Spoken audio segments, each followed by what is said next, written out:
5th ஸ்டாண்டர்டில் இருக்கிற ஒரு பையனோட பிக்கெஸ்ட் ட்ரீம்லாம் தெரியுமா? Space scientist. ஆனால் இந்த வீடியோ ஸ்பேஸை பற்றி இல்லை, ட்ரீம் ப்ரோக்கன் பற்றி. ஹலோ, நான் கௌதம். சின்ன வயசில் நைட்டு ஸ்கையை பார்த்தாலே 3 ஸ்டாரு ராக்கெட்டு. நான் ஒரு ஸ்பேஸ் சயின்டிஸ்ட் ஆகும்னு நினச்சி வந்தேன். ஆனால் லைஃப் அப்படி இல்லை. மார்க்கு, எக்ஸாமு, ப்ரெஷரு, இதை படித்தா வேலை கிடைக்குமா, அதை படித்தா வேலை கிடைக்குமா, சயின்ஸில் ஃபியூச்சர் இருக்கா? ஸ்லோலி அந்த ட்ரீம் ஒரு காரணம் போயிட்டு உட்காந்துருச்சு. இயர்ஸ் போணுச்சு, டிகிரி முடித்தேன், கெரியர் கன்ஃபியூஸு. நம்ம ட்ரீமை நாம் தான் அபோர்டன் பண்ணோம். ஆனால் அதில் ஒரு ப்ராப்ளம் இருக்குது. இன்றைக்கி February 14 எல்லாருமே வேலண்டைன்ஸ் டே செலிப்ரேட் பண்ணுவாங்க, லவ் ப்ரப்போஸ் பண்ணுவாங்க. நானும் ப்ரப்போஸ் பண்ண போகிறேன்.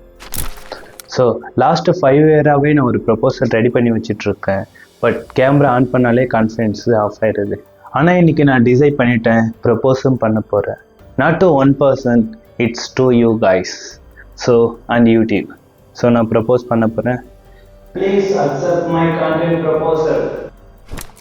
நான் கொஞ்சம் ஓவர் திங்கர் தான், ஆனால் பைத்தியம் இல்லை. யூனோ, என்னைக்காவது நினச்சிருக்கீங்களா ஸ்பேஸில் இருக்கிற சேட்டலைட் ஏன்னு கீழே விழாமல் இருக்குன்னு?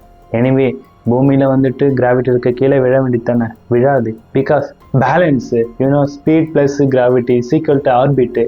ஸோ அது கீழே விழுந்துட்டு தான் இருக்குது, பட் ஆர்பிட்டில் சுற்றிட்டு. பேசிக்கலி சேட்டலைட் சொல்லுது, நீ என்னை புல் பண்ணாலும் நான் லைஃப்பில் ஃபார்வர்ட் ஆகிட்டு தான் இருக்கேன்னு சொல்லிட்டு. ஆக்சுவலி நம்ம எல்லாருமே எர்த்தில் ட்ராவல் பண்ணிகிட்ருக்கோம். எர்த்து கூட இப்போ செகண்டுக்கு 30 கிலோமீட்டர் ஸ்பீடில் சூரியனை சுற்றி வந்துட்டுருக்கு. பட் நமக்கு ஏன் அது ஃபீல் ஆகலை? பிகாஸ் நம்மளும் சேம் ஸ்பீடில் சுற்றி வந்துட்டுருக்கோம். ஸோ அதனால தான் நமக்கு ஃபீல் ஆகலை. ஸோ அதேமாரி தான் நம்ம லைஃப்பில் எந்த விதமான மாற்றமும் தெரியலன்னு சொல்லிட்டு ஃபீல் பண்ணிகிட்ருப்போம். பட் அதே டைமில் நம்ம ஃபார்வர்ட் பண்ணிட்டு தான் இருக்கோம். ஸோ லைஃபும் கிராவிட்டி மாதிரி தான். ஃபீலு, ஃபியரு, ரெஸ்பான்சிபிலிட்டி கீழே இருக்கும். ஆனால் க்யூரியாசிட்டி, லேர்னிங்கு, ப்ரொஃபஷனல், ஃபேஷன் சொல்லிட்டு ஸ்பீடாக ப்ரெஷர் போட்டோன்னா நம்மளும் ஆர்பிட்டில் ரீச் ஆகிட முடியும். அப்போ நான் டிசைட் பண்ணிட்டேன், ஸ்பேஸ் சயின்டிஸ்ட் ஆகணும்னு இல்லை, சயின்ஸ் ஜேர்னியை ரீஸ்டார்ட் பண்ணணும்.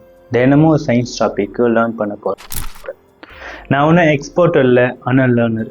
மேபி நீங்களும் இந்த ஜேர்னியில் என் கூட நடக்க வந்தீங்கன்னா, if you love science, if you once had a dream, நீங்களும் ஸ்டார்ட் பண்ணுங்கள். Welcome to our journey.